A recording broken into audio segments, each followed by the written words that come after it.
warahmatullahi wabarakatuh. Jumpa lagi dengan Bu Zaki terus ya. Bu Zaki kali ini akan menjelaskan mengenai komponen peta. Komponen peta ada 12 macam.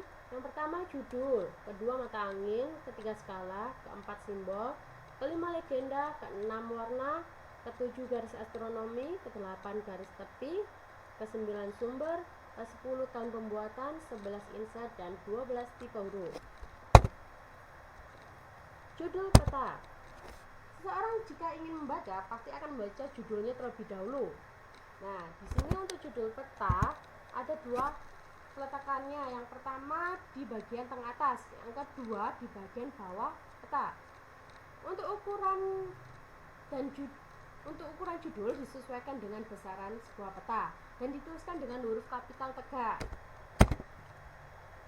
Selanjutnya ada mata angin.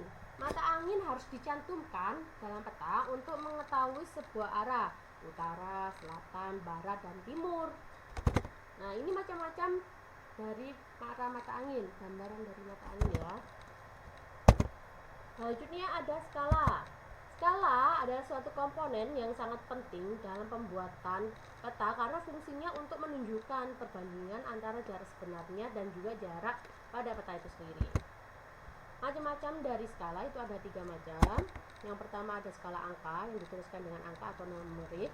Yang kedua skala grafis yang dapat digambarkan melalui gambar garis. Lalu yang ketiga adalah skala verbal yang dinyatakan dalam bentuk kalimat lengkap. Contohnya di sini ada 1 cm pada peta dibanding dengan 500 meter di muka bumi. Lalu ada simbol. Simbol di sini terbagi atas beberapa macam. Ada simbol geometrik, simbol gambar, simbol garis, simbol area, dan juga simbol warna.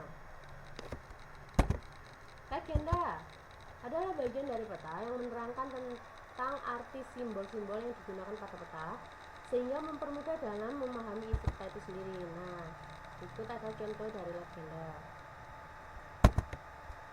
Lalu ada warna peta. Nah, berikut ada contoh dari peta negara Indonesia di mana terlihat ada perbedaan warna di dataran, ada warna hijau sampai warna kuning dan juga coklat. Untuk wilayah lautan ada warna biru sampai warna biru gelap. Nah, itu menunjukkan ketinggian dan juga kedalaman dari suatu tempat itu sendiri. Selanjutnya ada garis astronomi. Garis astronomi terbagi atas garis lintang dan juga garis bujur.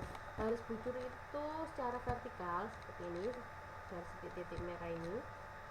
Untuk garis horizontal itu adalah menggunakan garis lintang. Guna dari garis lintang untuk menentukan daerah musim atau daerah iklim. Untuk garis bujur menentukan wilayah waktu. Dan ada garis tepi peta. Dalam pembuatan peta diperlukan garis tepi atau border. Nah, garis tepi atau border ini biasanya dibuat tebal dan juga rangkap dua, ya, seperti contoh di gambar. Lalu ini ada sumber dan tahun pembuatan. Di sini bisa diambil contoh dari pembuatan peta digital, peta administrasi kepadatan penduduk. Nah, biasanya terletak di bagian pojok kanan atau bagian bawah dari peta.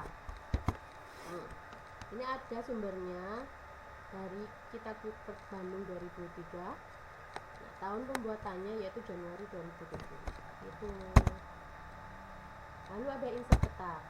Insert atau peta sisipan merupakan tambahan dengan ukuran kecil yang disisipkan pada peta utama untuk menunjukkan lokasi yang dipetakan pada kedudukannya dengan daerah sekitar yang lebih luas. Sebagai contoh, ini ada peta Pulau Papua, di mana insertnya adalah kedudukan Pulau Papua itu di negara Indonesia berada di bagian Indonesia bagian timur.